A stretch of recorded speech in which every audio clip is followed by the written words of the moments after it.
La fin des péchés.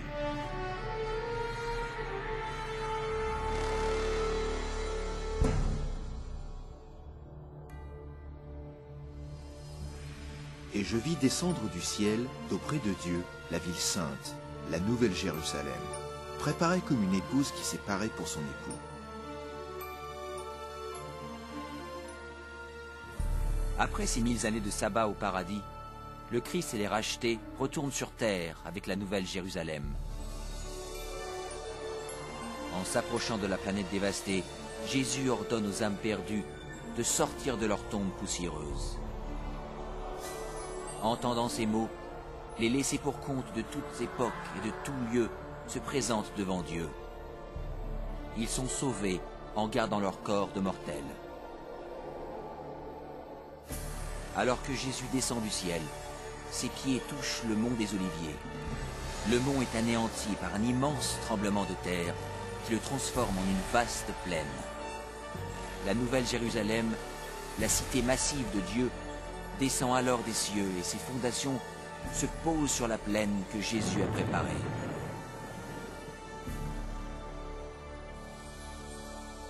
Quand les 1000 ans seront accomplis, Satan sera relâché de sa prison, et il sortira pour séduire les nations, afin de les rassembler pour la guerre. Étonnamment, Satan réussit à tromper ses adeptes une dernière fois et les mobilise pour prendre par la force la cité céleste. Les généraux et les militaires se préparent pour cette bataille épique.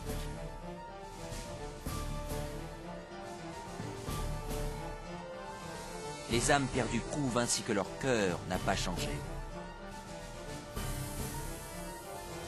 S'ils le pouvaient, ils renverseraient Dieu de son trône et s'empareraient de la cité sainte. Ils se rendent compte que cette guerre inutile est en réalité perdue d'avance. Le jugement dernier est arrivé. Et je vis les morts, les grands et les petits, qui se tenaient devant le trône. Des livres furent ouverts, et les morts furent jugés selon leurs œuvres.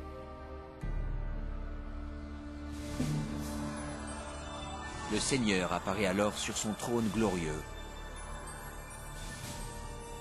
Tous les plans de guerre des âmes malveillantes sont stoppés immédiatement. En contemplant le visage de Dieu, les égarés prennent douloureusement conscience de tous les péchés qu'ils ont commis.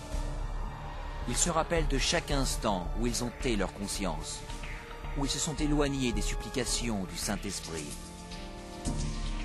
Certains pensaient avoir caché avec succès leurs péchés de meurtre, crime ou autres vices. Avec honte, ils comprennent à présent les mots de Jésus que l'on trouve dans Luc, chapitre 12. Il n'y a rien de caché qui ne doive être découvert, ni de secret qui ne doivent être connus. Chacun comprend qu'il a, par son propre choix, rejeté le salut en voyant défiler sous ses yeux le panorama de sa vie. Tragiquement, la paix et la joie de ceux qui habitent dans la cité ne seront jamais les leurs. L'intense désespoir qui les envahit entièrement dépasse tous les mots. Les rebelles ne peuvent nier la justice de Dieu qui les déclare coupables. D'une seule voix, ils s'exclament « Justes et bons sont tes chemins, ô toi, roi des saints !» Et à genoux, ils vénèrent le prince de la vie.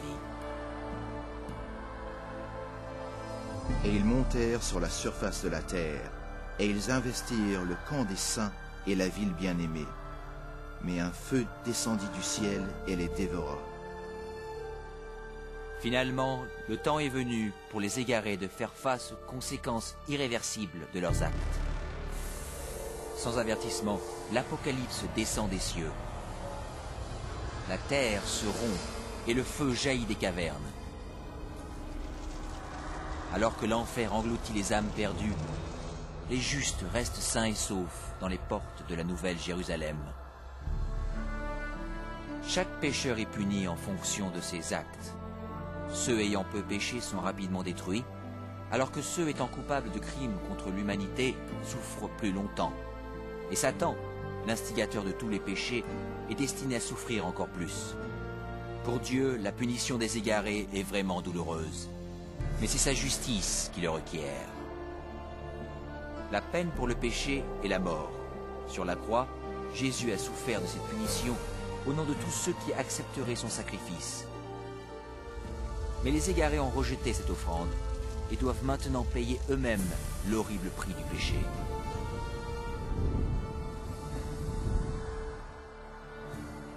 Car voici, le jour vient, ardent comme une fournaise.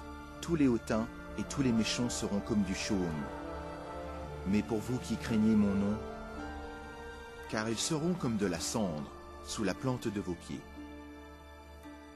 Alors que les dernières braises de la punition refroidissent, les citoyens de l'univers élèvent leur voix et prient Dieu pour que le règne de terreur de Satan soit à jamais terminé.